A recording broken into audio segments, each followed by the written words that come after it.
Mayamu sanamisena taram noksari ngasi akhoi na nainagadiba topic se stock market sanaba matamda khangjenbada kanaba ma sujoi soidana oigani ngasi nainagadiba topic se pullback ki matangdani pullback haibase karamba matamda tholakani akoina karamba tanjada leigadage amadi yoingadage haibase mayam punna khaminase pullback hariba se karamba matamda tholakadege haibase mayam punna yengase Masida support amadi resistance ni line haidana line ama singjarake pullback hariba se akoin uge hai taragade markets na kumdarakpa matam amadi markets na kakalakpa matam da uba phangani hauji akoina yengade se markets na kakalakpa matam da pullback hariba se karamba tanjada tholakadage haibado yengase hauji akoina uriba se market se kakalakanda mathakta singiba resistance ni line asina panbadagi market se makharomda kumdarakle Market si makha kumba ngamdamna maram moiraga market si mu haigalakanda ngasai leiriba resisting lines e thugairaga market si aukaga dawre haibani masigi resisting lines e baklong thugairaba masi thugairaba matungda next candle se matharomda zara kabagi candle tholaktraba haibadi mamangda khoina nainagre next candle si karama candle tholagadi aukaga dagi haibado mamangi video da semjagre Resistance ek thugai hibaga market se aukabagi kenan tholaga matholomda jaja ka khibo oiragadi hariba pullback asi khoina uba phangoi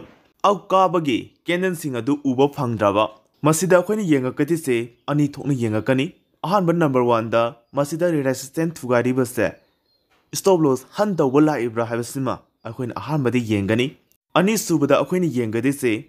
resistance di thugai resistance thugai hab matungda Market kabagi kanan di tholaktere market se makharomda kumdharama matungda masida lairiba resisting line asida sanainaraga market se laire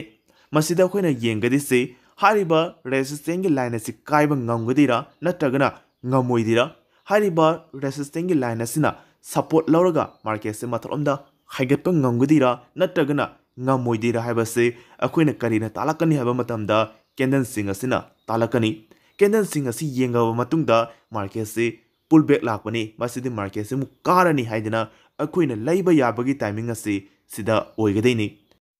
akoina market ama sangya hai taragadi pullback lakpa matamda changhauba ma natragana makhong waida changhauba ma hariba ani asida akoina market sangnanaba hotnase pullback lai haidina akoina market se songjallaga hekta leiba yarabra haibasini masida lakadi se akoina market ama songchalaga hekta brand leiba yaroi masida akoina yengakadi se hariba pullback ase mathalomda haiga kadawre haiba confirmation se kana na talakadage haiba matamda first number 1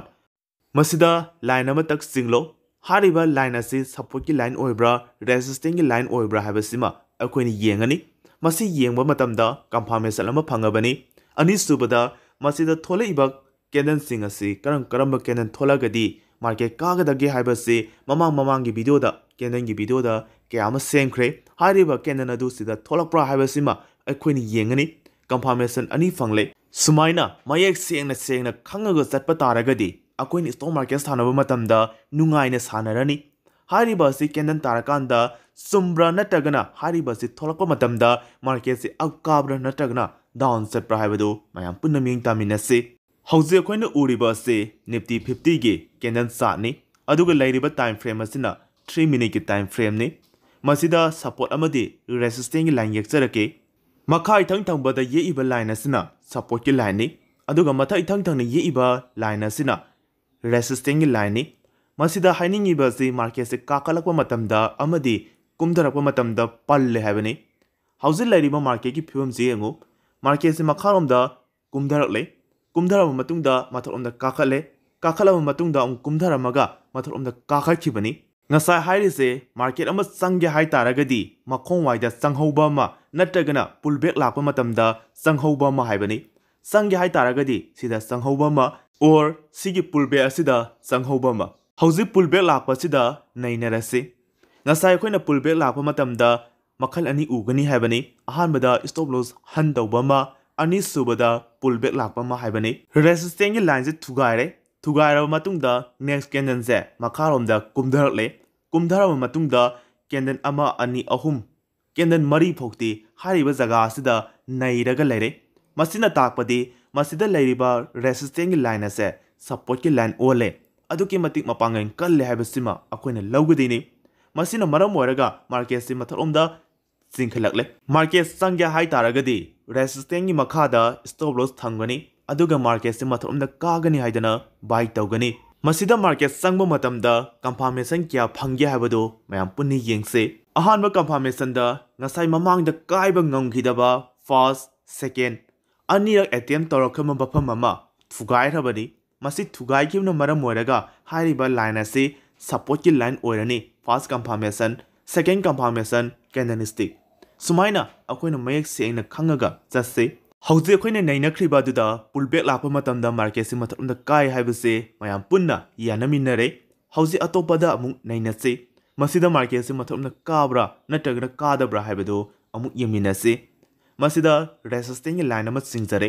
masida singiba resistance line asi yengse sida akoina urise market si makharom da kumdharam matungda resistance line asi thugaire thugairaba matungda pullback laame aduga market si mathomda haigaikibani ngasai akoina mamangda ukriba aduga hauji uriba asiga chap manai akoina ningsinggadabase resistance thugairiba first candle siga second suba candle siga akoina masak munna khanggadabani masida akoina khanggadise resistance thugairiba candle sigi makhada next candle second angangmana thoba angangmana thopa taragadi akoina yengadise hariba candle se stop loss han tawba lakpra haibasima akoina yengani ahum suba candle sina kai jagada thoi haibasima akoina yengani masida yeng is kari maramgino haiba matamda ngasai akoina ukriba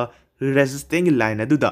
leibra natagana leitabra haibasima yengani karigumba resistance line ase phawdaraga lakpa taragadi akoina khanggadise hariba se stop loss han tawba lakpani haibasima akoina lawgani next candle mayam ama thoksanu candle mayam aduna ngasai akoina leiriba resistance line ado makharomda phawdadana hariba resistance adugi mathakta sanaraga leiboi taragadi akoina lawgadise hariba resistance line ase support ole masina maram oiraga market se makharomda kumdaba ngamdre hauzik support olabanina market se matharomda kakhalani masida yengase buy tawge hai taragadi resistance mapada buy tawba aduga stop loss na resistance ni makada stop loss thamba market ama stangba taragadi buy hek tawgibaga stop loss thamba habase kawba yade mathangda market ama stangma matamda hatu na phanghororoi matagum changmusu tawbiganu aina sangadiba jaga ase karamba timing da changagadi profit leigadage haibase wakhan munna khallaba matungda changse swagi tangka asida gyan tadaba sor yawba taragadi comment section da comment tawbiramu video asi yengba loiro matungda pullback aisi karamba matamda lai masi lakpa matamda aina kai jaga da leigadage karamba mafamda stop loss thanggadage haibase nainabiyo nainaba duda gyan tadaba sor yawba taragadi comment section da comment tawbiramu mayamna pirakpa comment sanamisena taramna ukchai ngasigidi video si matang swaida loisanjage